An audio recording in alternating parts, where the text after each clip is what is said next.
आपने महाभारत पे बहुत डीप रिसर्च करी है। ये आपकी जो रिसर्च महाभारत पे ये कब से और कैसे शुरू हुई? क्यूरियोसिटी कैसे जागी? देखिए, इसका श्रेय तो बी आर चोपड़ा जी की महाभारत को जाता है। हम लोग तो बहुत छोटे थे उस समय। तो वही चीज़ कि कर्ण की प्रायोरिटी क्या थी? दोस्ती थी दुर्योधन की तरफ या युधिष्ठिर को राजा बनाने की प्रायोरिटी थी उनकी? प्रायोरिटी उनकी माफ़ी चाहूँगा, युधिष्ठिर को राजा बनाने की। युधिष्ठिर को राजा बनाने की दोस्ती की इसीलिए नहीं थी? अगर हम अर्जुन की बात करें तो जो जैसे स्वयंवर था, ऐसा बोलते हैं कि सबसे बड़े धनुषधारी अर्जुन है, तो क्या कर्ण से भी बेहतर थे अर्जुन? आप द्रौपदी स्वयंवर की बात करें। तो क्या लगता है कि अर्जुन और कर्ण कौन ज़्यादा ताकतवर है बोरी के अकॉर्डिंग जो लिखा हुआ है? तो ये महाभारत युद्ध कितने दिनों तक चला था 18 दिन तक हुआ ये। टोटल युद्ध? हाँ, और इसमें करीब करीब 1 अरब 60 करोड़ के अराउंड लोग ने अपनी वीर गति का। तभी क्या अभी लेटेस्ट क्या आपके मन में सवाल है जिसको आप अभी जिसके जवाब ढूंढ रहे हो महाभारत के? महाभारत के कुछ ऐसे प्रसंग हैं जो विरोधाभास को प्रकट करते हैं। मुझे ये जानना है कि कृष्ण जी के रहते हुए भी आपने बोला कि अर्जुन हारे हैं कई बार, चाहे कर्ण से चाहे बाकी दुर्योधन और उनके टीम मेंबरों से। तो मुझे वो जानना है, वो पूरी डिटेल में जानना है और हमारी पूरी ऑडियंस को जानना है कि उस महाभारत के कुरुक्षेत्र के युद्ध में ऐसी क्या चीज़ें हैं जो हमें नहीं पता।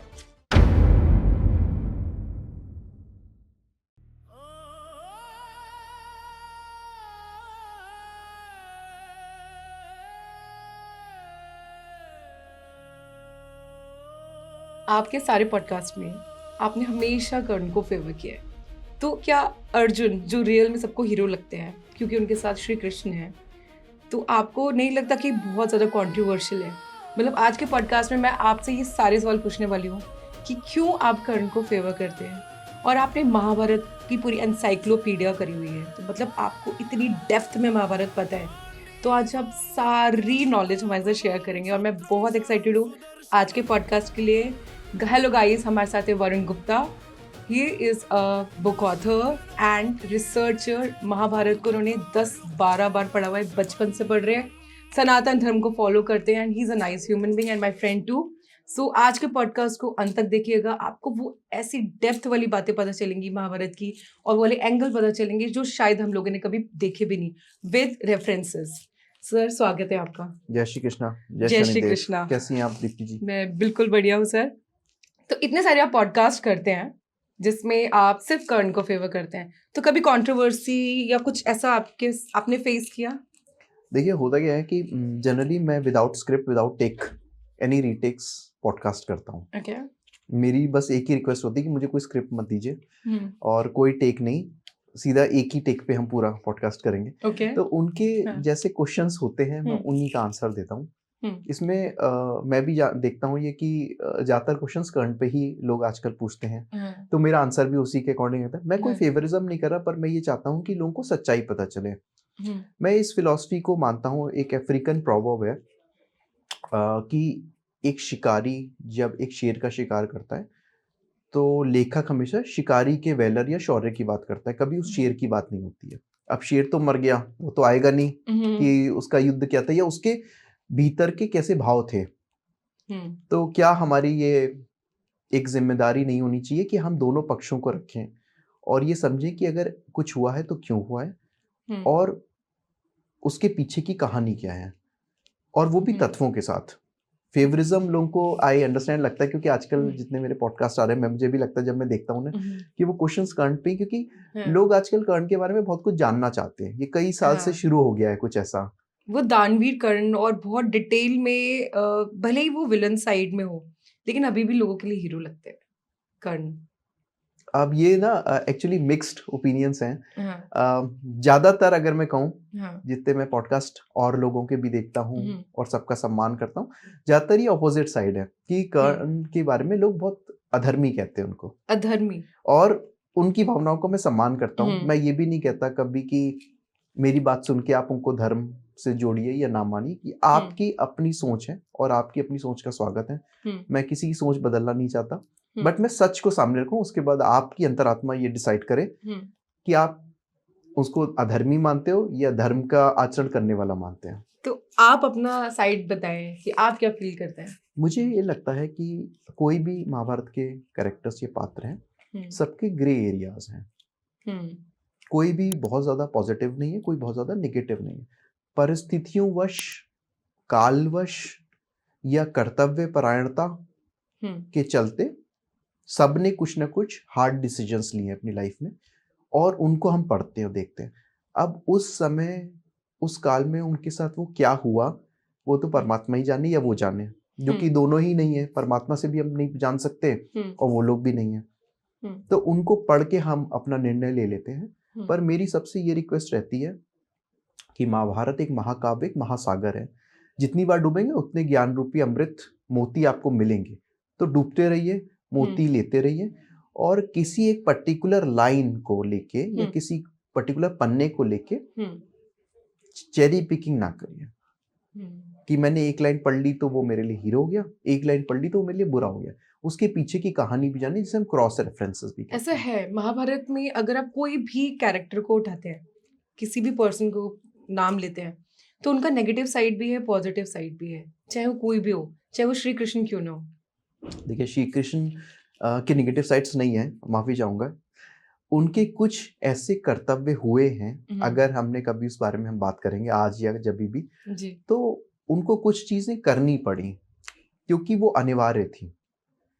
अब वो क्या थी, कभी हम उस बारे में बात करेंगे। तो भगवान के तो नहीं है नेगेटिव कैरेक्टर्स, बट ये हो जाता है कभी कभी कि भगवान का एक उद्देश्य है अवतार लेने का। जैसे श्री राम जी का था, हाँ। ऐसे कृष्ण भगवान का भी है। उस अवतार हेतु उस पर्टिकुलर कार्य को करने वो आते हैं। अगर वो कार्य नहीं होगा तो उनका अवतार लेना व्यर्थ हो जाएगा। ये हमने रामचरितमानस में भी सुना है और महाभारत में भी लिखा है। तो उनके कुछ ऐसे डिसीजंस हैं जो बहुत टफ हैं। तो आपने तो बचपन से महाभारत पढ़ी और आई थिंक 10-12 बार आपने रीड कर लिया महाभारत।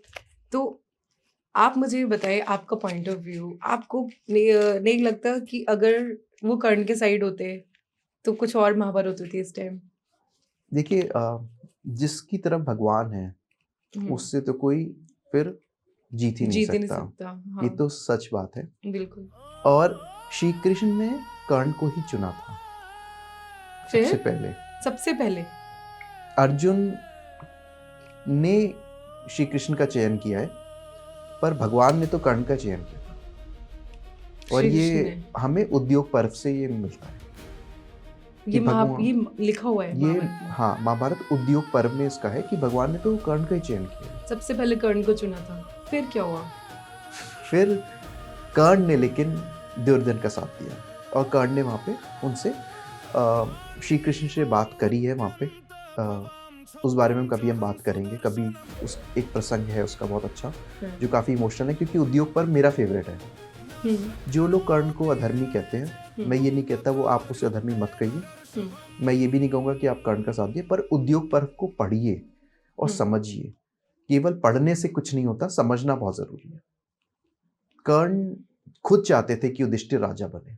ये मैं आज आपको आपके पॉडकास्ट से बताना चाहूंगा, जो लोग नहीं समझते। खुद चाहते थे युधिष्ठिर बने? हाँ, और इसीलिए उन्होंने श्री कृष्ण के प्रस्ताव को नामंजूर कर दिया था, क्योंकि वो मित्रवश या मित्र के इतने कृतज्ञ थे या ऋणी थे कि अगर वो राज उन्हें मिलता जो कि श्री कृष्ण ने कहा था, तो वो राज दुर्योधन को दे देते। और कर्ण ने ये बात वहां पे श्री कृष्ण को बोली है कि हमारे बीच की जो बात है आप किसी को मत बताइएगा, क्योंकि अगर आपने बताया तो युधिष्ठिर इतने अच्छे हैं और धर्मपरायण हैं। भाई धर्मराज ही कहा था युधिष्ठिर को। युधिष्ठिर के कैरेक्टर को अनफॉर्चुनेटली महाभारत सीरियल्स में बहुत वीक दिखाया है। कमजोर दब्बू, ऐसा नहीं है। बहुत ही one of the most wisest person in Mahabharata was Yudhishthira. He was very calm also. काम है और बहुत ही वाइज है। उनको ये लगता है कि कुछ करने से पहले सोचूं। हाँ, उनसे गलतियां हुई हैं, मैं ये नहीं कह रहा, वो तो हम इंसान सबसे होती, पर अगर हम एक मापदंड रखें तो Yudhishthir is the wisest there. और युधिष्ठिर कर्ण को राजा बना देते जब उन्हें पता चलता कि कर्ण उनके अग्रज है, तो और वो कर्ण नहीं चाहते थे। तो ये सब कर्ण ने इसलिए करा दुर्योधन का साथ दिया क्योंकि वो चाहते थे युधिष्ठिर राजा बने। हाँ, और वो ये भी कहते हैं श्री कृष्ण से कि आप युधिष्ठिर को बताएंगे, युधिष्ठिर मुझे राजा बना देंगे हाँ, और मुझे मित्रतावश वो राज्य दुर्योधन को देना होगा। पड़ेगा और वो नहीं सही रहेगा। तो मैं चाहता हूँ कि युधिष्ठिर राजा बने।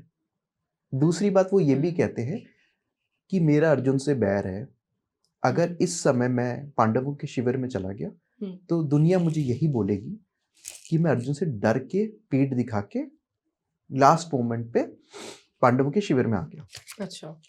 दूसरी बात ये है कि दुर्योधन ने मेरे भरोसे मतलब कर्ण के भरोसे ही ये समर यज्ञ या इस युद्ध का आयोजन किया है।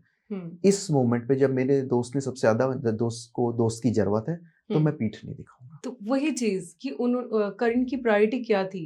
दोस्ती थी दुर्योधन की तरफ या युधिष्ठिर को राजा बनाने की प्रायोरिटी थी उनकी? प्रायोरिटी उनकी माफी चाहूंगा, युधिष्ठिर को राजा बनाने की थी। युधिष्ठिर को राजा बनाने की, दोस्ती की नहीं थी? दोस्ती की थी, तभी तो उन्होंने दोस्त का साथ दिया। दोस्त का साथ इसलिए दिया ना ताकि दोस्त राजा ना बन जाए। नहीं, ऐसा नहीं है। दोस्त का साथ उन्होंने इसलिए दिया क्योंकि अर्जुन के खिलाफ दुर्योधन के पास कोई भी वीर योद्धा नहीं था। और दुर्योधन और कर्ण की मित्रता इतनी गहरी थी कि मित्र को लास्ट मोमेंट पे छोड़ना बहुत गलत बात थी। अगर आज वो छोड़ देते, मान लीजिए 2 मिनट को, और पांडव के शिविर में हो जाते, तो वो आज कर्ण नहीं होते। तो आज हम उल्टा बात कर रहे थे कि ये कैसा दोस्त था, मित्र को छोड़ के भाग गया। आज भी कर्ण का नाम एक एज अ फ्रेंडशिप के बहुत स्ट्रॉन्ग पॉइंट ऑफ व्यू से लिया जाता है कि अगर कोई फ्रेंडशिप निभानी है, चाहे आपका फ्रेंड कितना भी गलत करे, आप उसका साथ दो। तो ऐसा लगता है कि कर्ण को भले ही वो नेगेटिव लोग का साथ दिया उसने, दुर्योधन का और गलत अधर्म का, फिर भी अभी आज के टाइम में उनको पॉजिटिव एंगल से देखा जा रहा है। कुछ लोग देखते हैं, कुछ लोग अनफॉर्चुनेटली अभद्र भाषा का भी प्रयोग करते हैं कर्ण के लिए। क्यों? और हर तरह की देखिए यहाँ पे हर तरह के लोग हैं। मैं ना उन्हें अच्छा कहूँगा ना बुरा कहूँगा, सबकी आलोचनाओं का, सबकी कमेंट्स का स्वागत रहता है। पर ये आदमी की पर्टिकुलर एक निजी राय है और उसको उसका मैं सम्मान करता हूँ, तो मैं उसके लिए कुछ नहीं कहूँगा कि वो ऐसा क्यों कहते हैं। कि हो सकता है कभी कभी ऐसा भी होता है कि कुछ लोग अर्जुन को इतना पसंद करते हैं कि जब अर्जुन कर्ण की बात आती है तो उन्हें लगता है कि कर्ण को अगर अधर्मी कहेंगे तो वो अर्जुन के साथ और ज्यादा जस्टिस कर रहे हैं क्योंकि वो अर्जुन उनका फेवरेट है। या फिर ऐसा भी होता है कभी कभी कि हमने महाभारत देखी है, हमने उसके तत्व को समझा नहीं। यहाँ पे मैं किसी की बुराई नहीं कर रहा, मैं एक प्रोबेबिलिटी ले रहा हूँ। या हो सकता है मैंने महाभारत तो पढ़ी पर मैंने सिर्फ सतह को छुआ, अंदर मोती पाने के लिए मैं उस समुद्र में नहीं उतरा हूँ। तो बाहर से मुझे जो दिखता है वो यही है। यही बात श्री राम जी ने, माफी चाहूंगा, श्री राम जी से विश्वामित्र ने कही थी अहिल्या उद्धार के समय कि किसी पे गलती लगाना, दोषारोपण करना तो बहुत आसान है, पर किसी गिरे हुए को या दोषी को उठाना और उसको समाज में जगह देना, ये मर्यादा पुरुषोत्तम श्री राम ही कर सकते हैं। इसीलिए अहिल्या जी का उद्धार श्री राम जी ने किया है। तो गलती पे आक्षेप करना और बातें करना तो बहुत आसान है, पर उस बात को समझना कि उन्होंने ऐसा क्यों किया, क्यों वो बाध्य थे, उसको समझने के लिए महाभारत का गहन अध्ययन बहुत जरूरी है, वो भी ओपन माइंड से। तो आप शायद समझ पाएंगे। एक और आपको बात बताता हूँ क्योंकि उद्योग पर मेरा फेवरेट है, मैं थोड़ा इमोशनल हो जाता हूँ। कर्ण एक बहुत बड़े ज्योतिषी थे और कर्ण को ये पता था कि हम सबकी मतलब कौरवों की डेथ होने वाली है। अच्छा। और उन्होंने श्री कृष्ण को उद्योग पर्व में ही बोल दिया था। उद्योग पर्व में पहले ही बता दिया था कि हम सबकी डेथ होगी, हम में से सिर्फ 3 लोग बचेंगे, कृतवर्मा, अश्वत्थामा और कृपाचार्य। क्योंकि कर्ण ने उन्हें स्वप्न में सफेद पगड़ी में देखा था, बाकी सब लाल पगड़ी में दिखाई दिए थे। तो उन्होंने कहा कि सिर्फ ये 3 वीर ही जिंदा रहेंगे, हम सबको तो मरना है, ये महासमर यज्ञ है और हम सबकी आहुति तो इसमें जी ही जाएगी। और उन्होंने सपने में ये भी देखा था कि युधिष्ठिर एक बहुत बड़े, उन्होंने सपने में देखा था कि युधिष्ठिर एक बहुत बड़े पहाड़ पे बैठे, हड्डियों के पहाड़ पे, और घृत मिश्रित खीर को खा रहे हैं। तो उन्हें पता था कि कहीं ना कहीं पृथ्वीपति या पृथ्वी के राजा तो युधिष्ठिर ही होंगे। तो युधिष्ठिर ही राजा बने थे, यही बने। और उन्होंने सूर्य भगवान की बहुत उपासना की है कर्ण ने। सूर्य पुत्र कर्ण। हाँ, तो पुत्र तो थे लेकिन उपासना करते थे। तो ये सुबह जब सूर्य उगते थे तो बैठते थे और सूर्य जब अपनी गति से इनके पृष्ठभाग मतलब पीछे को जब ताप देते थे, यानी सूर्य ऊपर से पीछे, तब तक ही उपासना करते रहते थे। और सूर्य भगवान को एस्ट्रोलॉजी में, ज्योतिष में ग्रहों का राजा माना गया है।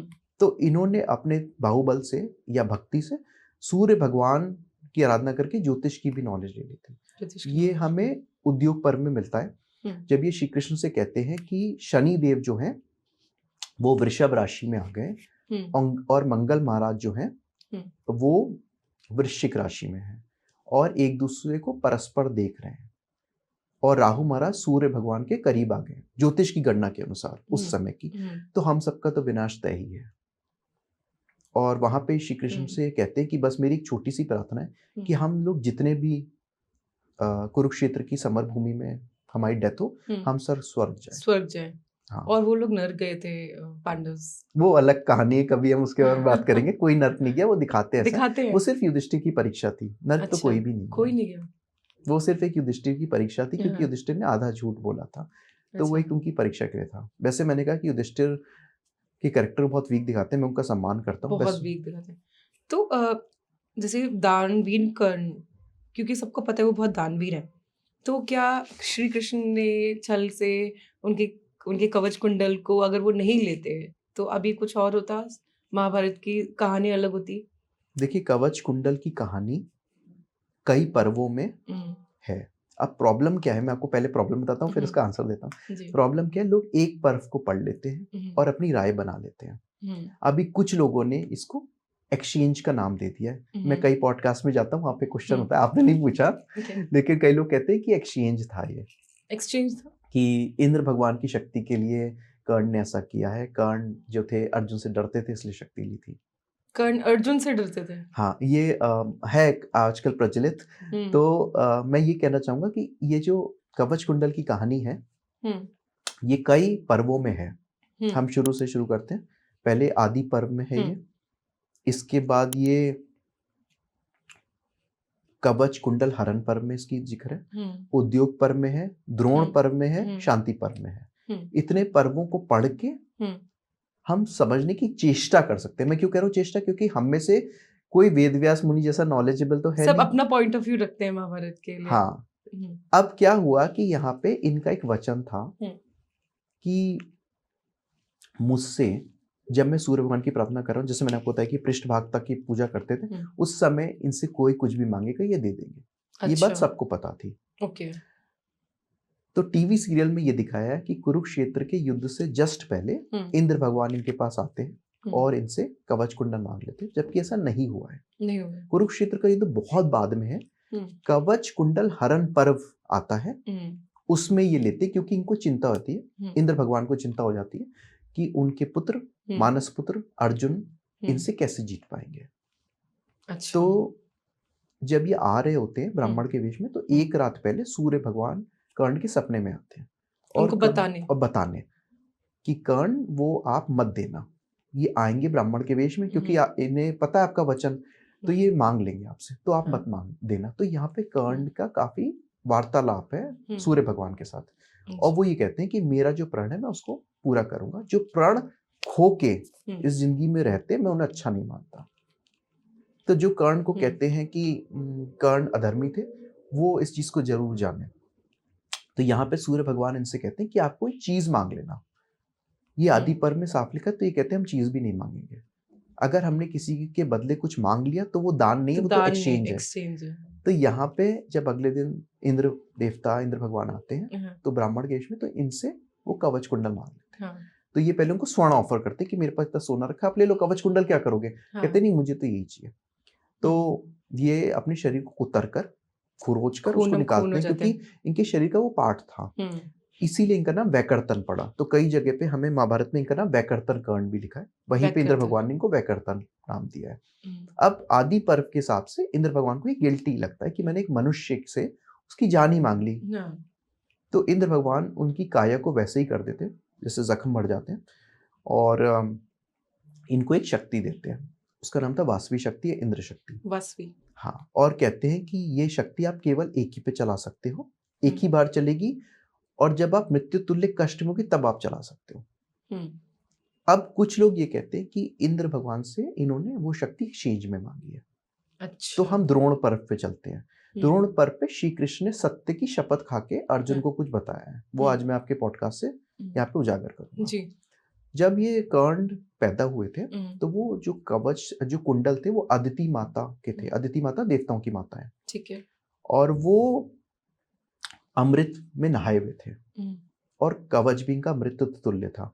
तो भगवान श्री कृष्ण ने ये द्रोण पर्व में कहा चैप्टर 180 कि मैं गीता प्रेस के हिसाब से बता रहा हूँ, चैप्टर 180 कि अगर वो कवच कुंडल नहीं लिए जाते जो कि इंद्र भगवान ने माया से हर लिए थे, वहां पे भगवान कहते हैं माया से इन्होंने हरे, तो श्री कृष्ण का सुदर्शन चक्र और अर्जुन का गांडीव धनुष भी उस कवच को भेद नहीं पाता। अब जिस इंसान के पास वो शक्ति है वो क्यों एक दिव्यास्त्र के लिए ऐसा करेगा। अच्छा, अगर हम दिव्यास्त्र की बात करें तो कर्ण पर्व से और शांति पर्व से हमें मिलता है कि परशुराम जी जो इनके गुरु थे, इन्होंने सारे वेपन अपने दिव्यास्त्र कर्ण को दे दिए थे। तो कर्ण के पास ऐसा नहीं था कि कोई दिव्यास्त्र नहीं थे कि उन्हें एक एक्स्ट्रा दिव्यास्त्र चाहिए था, इंद्र जी की शक्ति लेनी पड़े इंद्र जब उनको पता है कि उनका जो सुरक्षा कवच है वो वही काट देगा, सब कुछ वही काट देगा, और वो श्री कृष्ण जी के चक्र से भी ज्यादा ताकतवर है। अब जब चक्र ही नहीं कर पाएगा तो कौन सा शस्त्र चलेगा? कौन सा शस्त्र चलेगा? अब महादेव जी तो त्रिशूल लेके आएंगे नहीं, महादेव का त्रिशूल ही माना जाता है चक्र के समानता जो रखता है। हाँ। सनातन धर्म में, और तो कोई ऐसा, भगवान क्षमा करे मुझे तो नहीं पता, उसके अलावा कोई वेपन तो है नहीं, तो वो क्यों एक शक्ति ऐसा देगा? तो इस चीज को पढ़ना चाहिए। यही बात तो महाभारत में क्या लिखा है?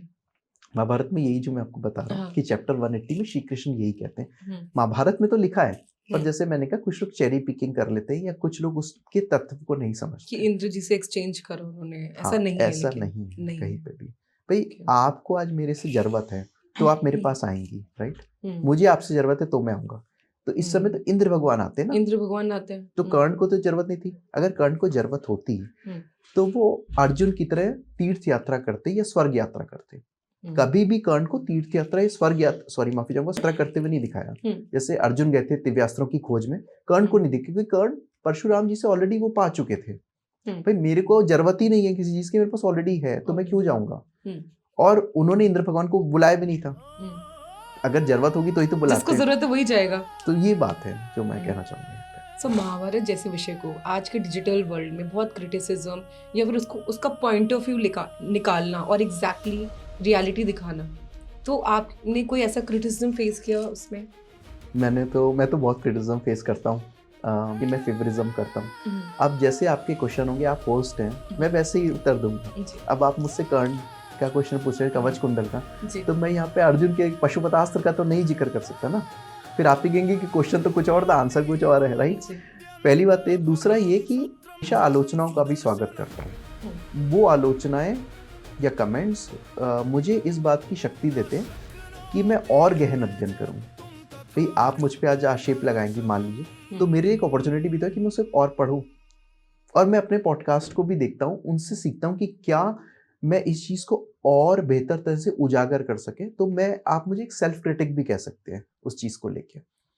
दूसरी बात, तो जैसे मैंने कहा कि यहाँ पे सबसे बड़ा चैलेंज जो हमें दिखता है वो व्हाट्सएप यूनिवर्सिटीज का है, जिसपे लोग एक पीडीएफ, एक स्क्रीनशॉट लेके भेज देते हैं। आगले का पिछले का कुछ नहीं पता, मैंने वो बस एक स्क्रीनशॉट देखा और मुझे दिख गया इसमें कर्ण ने गलत किया, बस। किसी को भी हीरो बना देते हैं। उसके पीछे क्या हुआ, उससे पहले क्या, कुछ नहीं पता हमें, कुछ नहीं पता। आप पढ़िए तो, इसीलिए महाभारत है। दूसरा, टीवी शोज में अनफॉर्चुनेटली आप रियलिटी नहीं दिखा सकते। ज्यादा रियलिटी दिखाने से लोगों के सेंटिमेंट्स हर्ट हो जाते हैं, क्योंकि हर एक इंसान ने तो महाभारत का अध्ययन किया नहीं। उनके हिसाब से तो अर्जुन महानायक या महाधनुर्धर है जो कि थे, या कर्ण धनुर्धर थे। अब आप रियलिटी दिखाएंगे अनबायसली तो कहीं ना कहीं लोगों के सेंटिमेंट्स हर्ट होंगे। तो टीवी शोज में ये थोड़ी चैलेंजेस तो रहते हैं, प्लस समय इतना नहीं मिल पाता उनको कि पूरी महाभारत दिखा सकें, क्योंकि पूरी महाभारत दिखाने में बहुत समय जाएगा और लोगों को तो युद्ध चाहिए, युद्ध में क्या हुआ।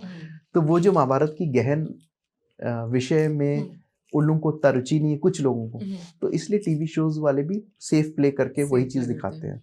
तो सबसे ज्यादा क्या क्रिटिसिज्म आपने फेस किया, क्या क्वेश्चन आप लोगों ने आप पे किए, एलिगेशंस लगाए? एक तो कर्ण ने जो ये कवच कुंडल दी, ये बाटर सिस्टम है, अच्छा। ये लोगों ने मुझसे कहा कि आप हम्म, पढ़िए महाभारत को दोबारा से। दूसरा उन्होंने कहा कि आप अर्जुन, जैसे आपने कहा अर्जुन के बारे में क्यों नहीं बात करते। हाँ, ठीक है। उसके अलावा मैं कमेंट्स तो सारे ही पढ़ता हूँ। देखिए मेरी एक आदत है, जी। यूट्यूब या इंस्टाग्राम पे मैं हमेशा पढ़ता हूँ। हम्म, उसके अलावा लोगों ने कहा कि सर आप अर्जुन पे भी पॉडकास्ट करिए, आप कभी करते हैं? तो मैंने कहा भाई मैं तो गेस्ट हूँ, जब मेरे होस्ट मुझे कोई क्वेश्चन पूछेंगे अर्जुन को हाँ, लेके तो मैं उनकी बात भी करूंगा, डेफिनेटली करूंगा, लेकिन मैं तत्व के साथ करूंगा। अब किसी को अगर बुरा लगता है या अच्छा लगता है तो मैं उसके लिए माफी चाहूंगा। मैं झूठ नहीं बोल सकता हूँ, मैं तत्वों को उजागर ही करूंगा अनबायसली। अगर हम अर्जुन की बात करें तो जो जैसे स्वयंवर था, ऐसा बोलते हैं कि सबसे बड़े धनुषधारी अर्जुन है, तो क्या कर्ण से भी बेहतर थे अर्जुन? आप द्रौपदी स्वयंवर की बात करें, देखिए द्रौपदी स्वयंवर में अ, सब लोगों को ये लगता था या पता था कि पांडव लाक्षागृह में जल के भस्म हो गए हैं।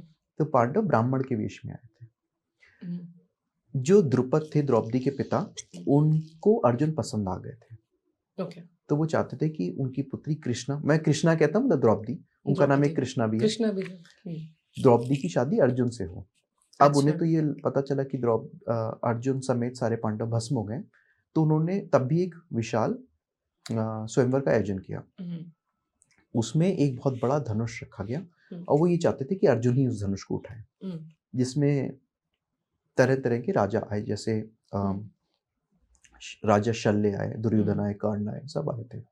कर्ण को मौका नहीं मिल पाया था, लेकिन अभी करते उसके और कई कंट्रोवर्सीज हैं। हर एक वर्जन के अपने, हर एक एडिशंस के अपने वर्जन्स हैं। आज हम उस पर थोड़ा सा उजागर करेंगे। तो पहले हम गीता प्रेस की बात करते हैं।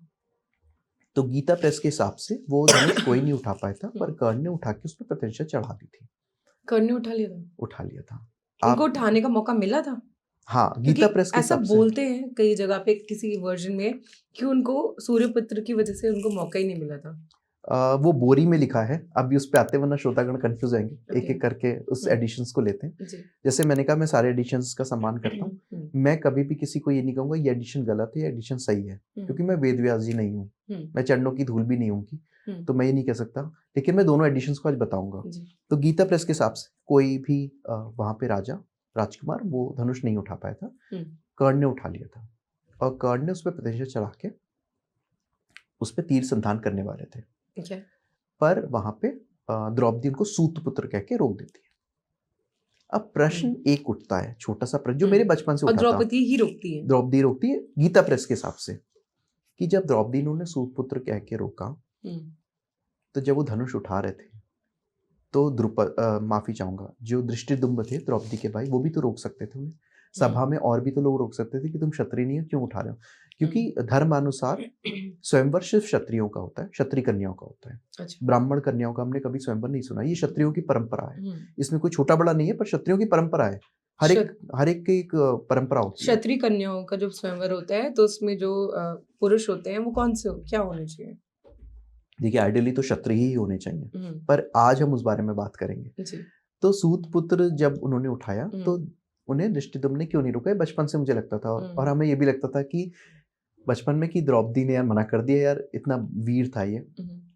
तो बोरी इसका खंडन करता है। बोरी जो है भंडारकर इंस्टीट्यूट है कि क्रिटिकल एडिशन बुक आई है, जिसमें उन्होंने काफी ज्यादा मैन्युस्क्रिप्ट्स को कंपाइल करके एक बुक लिखी, बोरी सीई महाभारता। अच्छा। बोरी सीई मींस क्रिटिकल एडिशन, उन्होंने काफी मैन्युस्क्रिप्ट्स का कंपाइल किया है। उसके हिसाब से जब ये लोग वहां पे जाते हैं तो दृष्टिदुम्ब वहां पे अनाउंसमेंट करते हैं। तो वहां पे कहते हैं कि जो नोबल फैमिली से आएगा, मेरे पास बोरी क्रिटिकल एडिशन इंग्लिश में है, ठीक है, तो मैं उसी का बता रहा हूँ। तो उसमें क्रिटिकल एडिशन में ये लिखा है कि दृष्टिदुम्ब कहते हैं कि जो नोबल फैमिली से हैं, पहली कंडीशन। दूसरा, जो इस लक्ष्य को भेद कर पाएंगे उसको मेरी बहन कृष्णा वरण करेंगी।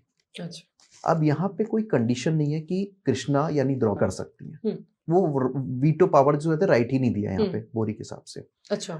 तो मेरा तो यहाँ पे पहली बात तो ये कि कर्ण गए थे, नो डाउट अबाउट इट, पर कर्ण की एलिजिबिलिटी खत्म हो गई क्योंकि वो नोबल फैमिली से नहीं थे, वो सूत आदिरथ के पुत्र थे। ठीक है, जो हमें पता है। कुंती पुत्र सूर्य पुत्र तो हमें पता है कि थे, लेकिन लोगों को तो नहीं पता था ना वहां पे उस समय। तो जब एक इंसान की एलिजिबिलिटी नहीं है तो वो क्यों उठेगा, ठीक है, पहली बात ये। दूसरा, अगले चैप्टर में लिखते हैं कि जब कृष्ण भगवान की प्रेरणा से अर्जुन उस धनुष को उठाने चलते, अर्जुन ब्राह्मण के वेश में थे, तो वहां पे ब्राह्मण जितने बैठे थे वो ये सोचते हैं कि जब क्षत्रिय कर्ण और क्षत्रिय शल्य भी जिस धनुष को नहीं उठा पाए उसको ये ब्राह्मण कैसे उठा लेगा।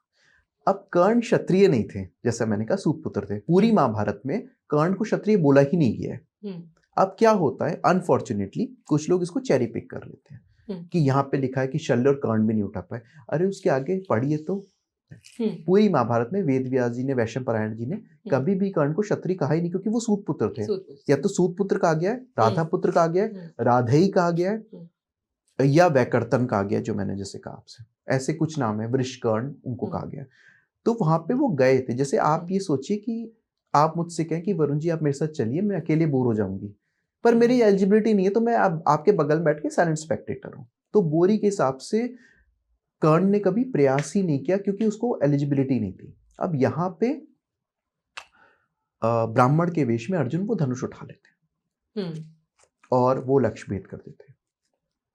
अब यहाँ पे जितने उनको अपनी इंसल्ट लगती है बाकी क्षत्रियों को कि सारे क्षत्रिय फेल हो गए, ब्राह्मण ने ऐसा कर दिया। तो रियलिटी क्या थी, कर्ण ने उठाए थे नहीं उठाए थे? देखिए, गीता प्रेस के हिसाब से तो उठा के उस पर संधान करने वाले थे, और बोरी के हिसाब से कर्ण की एलिजिबिलिटी नहीं थी। जब एलिजिबिलिटी नहीं है तो पार्टिसिपेट कैसे करेंगे। दूसरा पॉइंट ये है कि कर्ण के पास परशुराम जी का विजय धनुष था, जो उन्होंने युद्ध के 17वें दिन ही यूज किया है। कभी हम इसके बारे में बात करेंगे।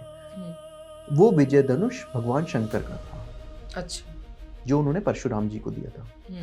तो जो इंसान भगवान भोलेनाथ के धनुष को उठा सकता है, जिसका निर्माण विश्वकर्मा जी ने किया, क्या वो एक साधारण धनुष को नहीं उठा सकता? अरे मानता हूँ लंबाई थी, चौड़ाई थी, पर था तो साधारण ही ना भाई। जो इंसान अगर आर्मी के टैंक को चला सकता है, एग्जाम्पल पे दे, तो क्या मारुति 800 को नहीं चला पाएगा? बिल्कुल। ठीक है, मानता हूँ लंबाई हो गई, लेकिन दिव्यास्त्र तो दिव्यास्त्र ही होते ना।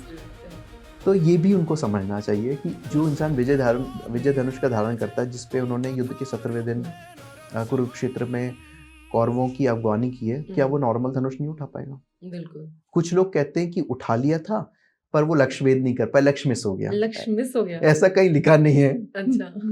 यहाँ तो ये लिखा है कि जिस धनुष को ही नहीं उठा पाए। अच्छा, एक और चीज आपके माध्यम आज बताता हूँ, बड़ी मजे की बात है। लोकल मैन्युस्क्रिप्ट्स होती हैं हम लोग की, जैसे इतनी लोकल लैंग्वेजेस हैं, हर एक की रीजनल लैंग्वेज, इनका हम सम्मान करते हैं इंडिया में। कुछ एडिशंस में ये लिखा है कि कर्ण धनुष तीर चला रहे थे, पर श्री कृष्ण की माया से वहां पे एक चूहा आ गया था। ये लिखा है किसी एक लोकल एडिशन में, नाम नहीं लूंगा, यहाँ पे रीजनल एडिशन में, मैं मजे के लिए बता रहा हूँ। और उस चूहे के वजह से वहां पे वो निशाना चूक गया, ऐसा भी लिखा है। लेकिन रीजनल लैंग्वेज की मैन्युस्क्रिप्ट्स, मतलब महाभारत की बहुत सारे पॉइंट ऑफ व्यूज है, बहुत मैन्युस्क्रिप्ट्स हैं, हाँ बहुत मैन्युस्क्रिप्ट्स हैं, और उनको कंपाइल करके जो उनको वैलिड लगा वो उन्होंने बोरी में लिखा। तो इसीलिए कहीं ना कहीं हम ये देखते हैं कि अर्जुन ने वहां पे फिर द्रौपदी का वरण किया था, या द्रौपदी ने अर्जुन का वरण किया। तो क्या लगता है कि अर्जुन और कर्ण कौन ज्यादा ताकतवर है बोरी के अकॉर्डिंग जो लिखा हुआ है? देखिए, बहुत मुश्किल सवाल है ये। जैसे मैंने कहा, परिस्थितियां आदमी से चेंजेस कराती है। हमें किसी भी चीज को कंपैरिजन करने से पहले देखना चाहिए कि तराजू में आप रख क्या रहे हो। अगर आप अर्जुन और कर्ण की कंपैरिजन करते हैं, तो अर्जुन के पास क्या क्या था और कर्ण के पास क्या था, वो भी हमें रखना पड़ेगा। जैसे अर्जुन के पास खांडव वन के बाद एक दिव्य रथ था जो अग्निदेव ने दिया था, ऐसा कोई रथ कर्ण के पास नहीं था। अर्जुन के पास 2 तरकश थी, जिसमें तीर कभी खत्म ही नहीं होते थे। अच्छा। अब हम ये कैसे जानते हैं कि कर्ण के पास नॉर्मल तरकश थी? ये कर्ण पर्व में लिखा, इसलिए मैं कहता हूँ गहन अध्ययन बहुत जरूरी है। कर्ण पर्व में जब ये सेनापति बनाया था, तो ये दुर्योधन से कहते हैं कि भाई मैं अर्जुन से युद्ध करने में मुझे प्रॉब्लम नहीं, पर मेरे धनुष के बाण खत्म हो जाते हैं, और अर्जुन की तो तरकश खाली नहीं होगी। तो इस बात को देख के कर्ण पर्व में दुर्योधन इनके साथ कई रथों को हाँकने वाले रखते हैं, जिसमें तीर ही तीर होते, भरी पड़ी होती है रथें। अच्छा। जिसमें तीर और तरकशें होती हैं कि इनके तीर खत्म ना हो। तो एक इंसान के पास इसी तरह से तीर ही खत्म नहीं हो रहे। दूसरा गांडीव धनुष अग्निदेव इसको देते हैं, जो कि वरुण देव के संरक्षण में रखा गया था। वो अर्जुन को गांडीव धनुष खंडा वन के बाद ही मिला। और युद्ध के 11वें दिन कर्ण आए हैं कुरुक्षेत्र में। 11वें से लेकर 16वें दिन तक वो एक नॉर्मल धनुष से लड़ रहे थे कर्ण। हाँ, अब ये कुछ लोग कहते हैं कि वो नॉर्मल धनुष नहीं था, शिव जी का था। नहीं, नॉर्मल धनुष नहीं था, वो विजय धनुष के साथ ही लड़ रहे थे। ये कुछ लोग मुझसे लिखते कमेंट में। तो वहां पे कर्ण के धनुष को कटते हुए कई बार दिखाया है। अच्छा। तो अगर विजय धनुष होता 11वें से 16वें दिन, तो क्या विजय धनुष कट सकता था? नहीं कटता। भगवान भोलेनाथ महादेव का वो धनुष था। 17वें दिन उन्होंने वो धनुष का यूज किया, क्योंकि वहां पे वैशंपायन जी ने ये स्टोरी जन्मजय को सुनाई। जन्मजय अभिमन्यु के पुत्र के पुत्र थे, मतलब परीक्षित के पुत्र थे। अच्छा। तो अर्जुन के पुत्र अभिमन्यु हुए, अभिमन्यु के पुत्र परीक्षित हुए, और परीक्षित के पुत्र जन्मजय जी थे। जन्मजय को वैशंपायन ने स्टोरी सुनाई है। और वैशंपायन जो थे was one of the students of Ved Vyas ji. अच्छा। वेद व्यास जी के कई शिष्य थे, जिसमें हम 2 को मेन मानते हैं, जैमिनी, जिनकी जैमिनी महाभारत है, और वैशंपायन जी। वैशंपायन जी ने जन्मजय को सुनाया। तो वहां पे वैशंपायन जी ने 17वें दिन ही बताया कि उन्होंने विजय धनुष का प्रयोग किया है, जिसमें लिखा है कि उसका धनुष इतना मोटा था, उसकी डोरी इतनी मोटी थी, वो धनुष कट नहीं सकते। ये सब 17वें दिन लिखा है, उससे पहले कहीं नहीं लिखा है।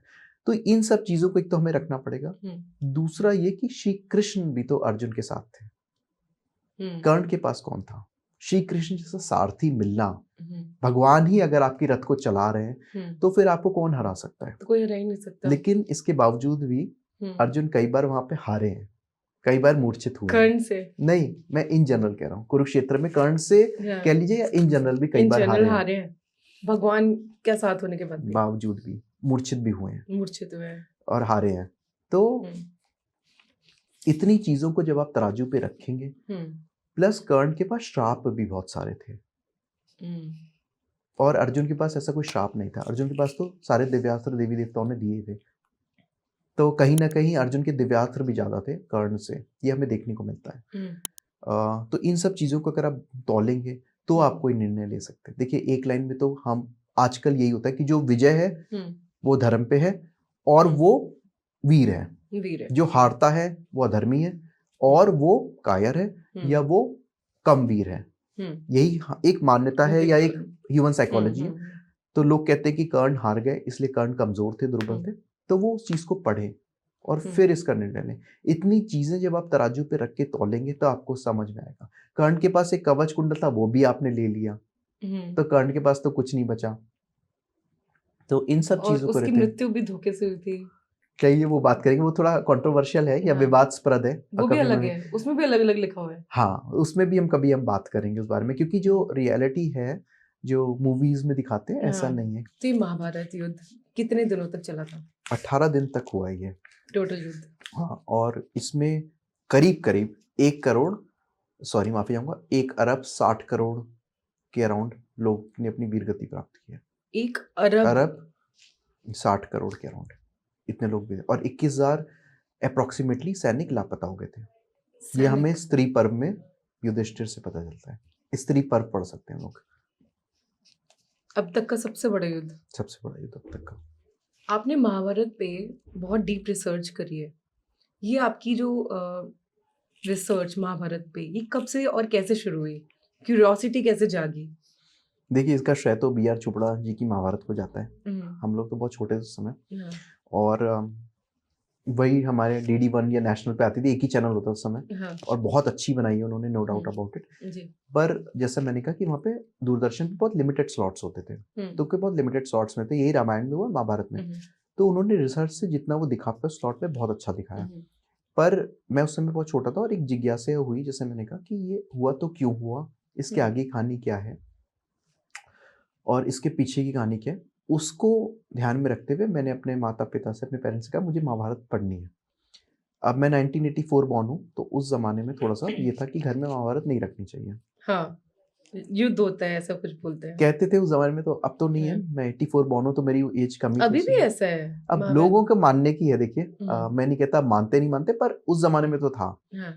तो मैं लखनऊ का हूँ, तो लखनऊ की लाइब्रेरीज में जाके मैंने इसका अध्ययन शुरू किया। महाभारत का उस समय बहुत ही पुरानी वर्जन जिल्द लगी महाभारतें आप होती कितने हैं। साल के थे जब आपने शुरू करा पढ़ना? 7 से 8 साल के होंगे। 7 से 8 साल महाभारत शुरू कर महाभारत दी। शुरू की और वाह। पढ़ने लगा, लेकिन उसमें भी कई आंसर्स नहीं मिले कई चीज़ों के। Okay. तो thanks to KMG KM Ganguly ji की एक वर्जन है, केएम गांगुली जी की महाभारत है, उसमें भी काफ़ी चीज़ें मिली। और फिर बोरी भंडारकर इंस्टीट्यूट का पढ़ा तो भंडारकर इंस्टीट्यूट से भी काफ़ी चीज़ें क्लियर हुई। और अभी भी बहुत क्यूरियोसिटी है, जैसे मैंने कहा कि मुझे पढ़ने में बहुत मज़ा आता है। जैसे लोकल वर्जन में मैंने बताया, एक वर्जन में ऐसा लिखा है कि श्री कृष्ण जो है एक चूहा ऊपर भेज देते हैं जिससे उसका निशाना न लगे। तो ऐसे रोचक कथाओं को पढ़ने में मज़ा आता है।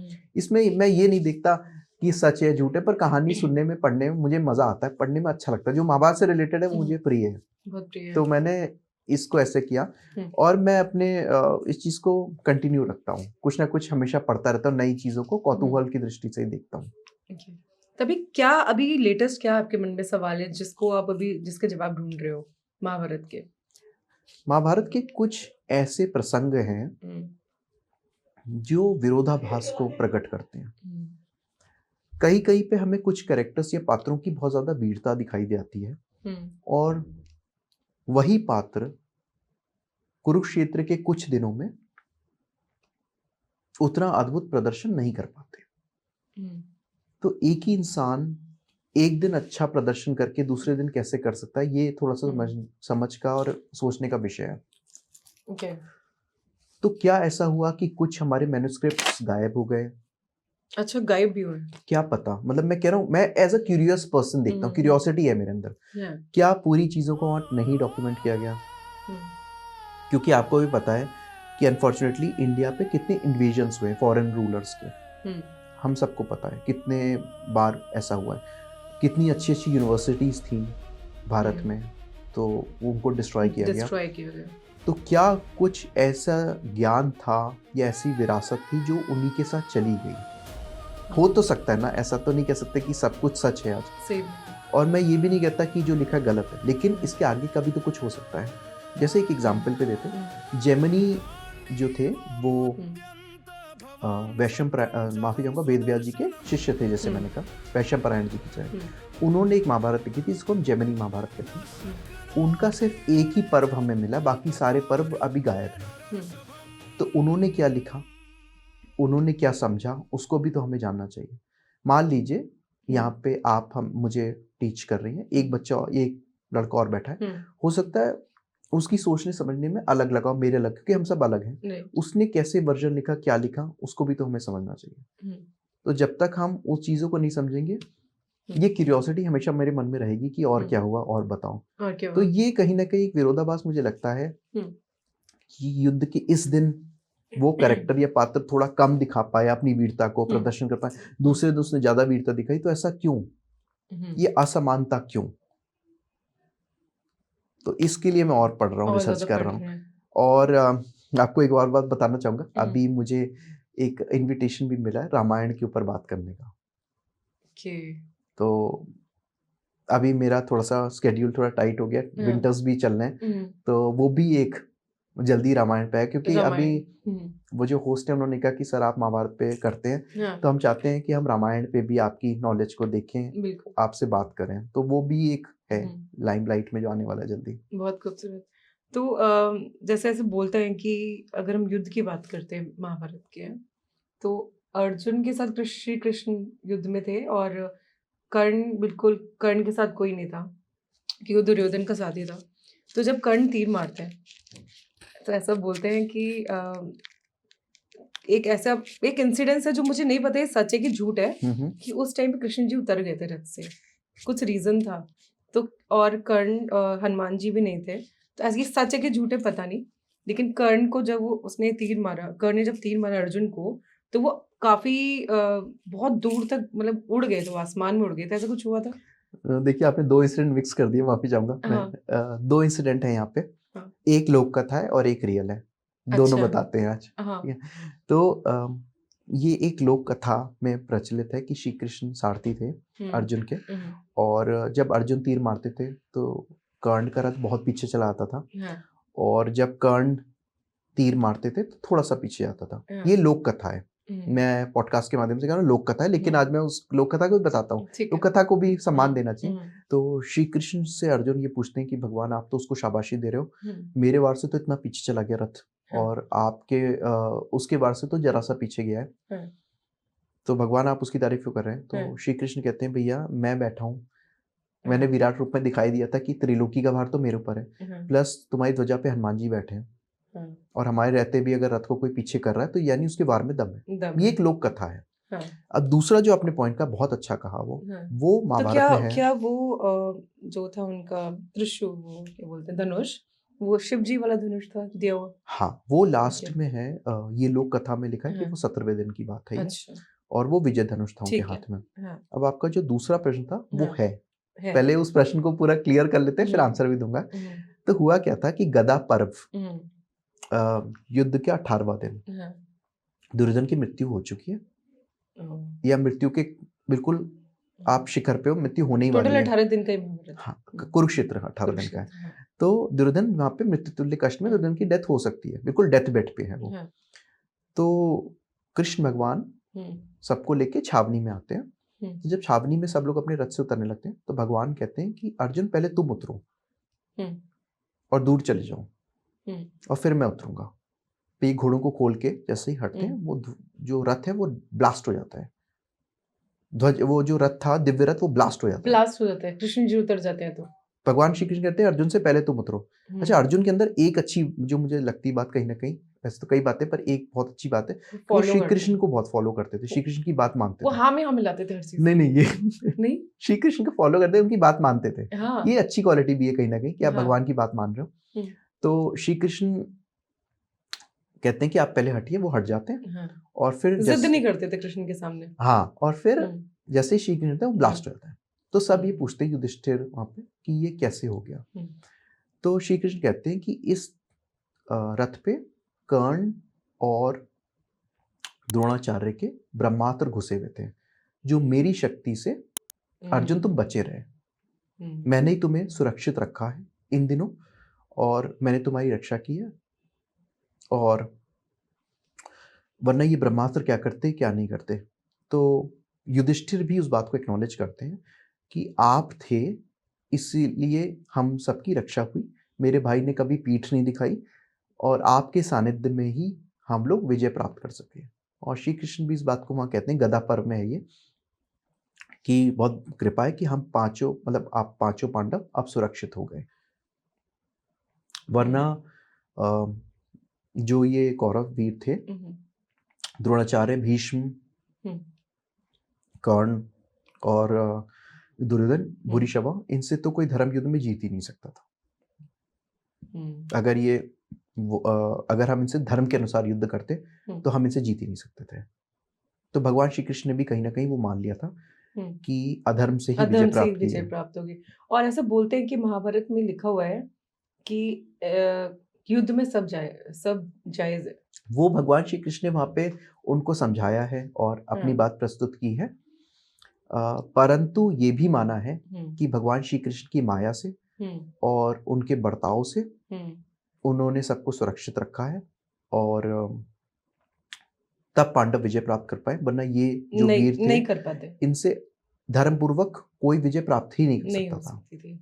ये इतने वीर थे सब लोग कि इनसे कोई नहीं जीत सकता था। क्योंकि दुर्योधन को भी पूरा सुरक्षा कवच मिल जाता, पर उसमें भी छल हुआ दुर्योधन के साथ, तो काफी मतलब वो एक चीज, माफी चाहूंगा, सुरक्षा कवच नहीं था उसके पास। ये भी एक सीरियल की मनगढ़ंत कहानी है, ये भी एक सीरियल की मनगढ़ंत कहानी है। मनगढ़ंत है, क्योंकि भीम के अधर्म को जस्टिफाई करने के लिए कहीं ना कहीं हमें वो चीज डालना पड़ा सीरियल्स को। अच्छा, अब कुछ लोग कहते हैं कि भीम की प्रतिज्ञा थी तो उसको जांग तो तोड़नी थी, माफी चाहूंगा दुर्योधन की, पर देखिए अधर्म तो अधर्म ही होता है।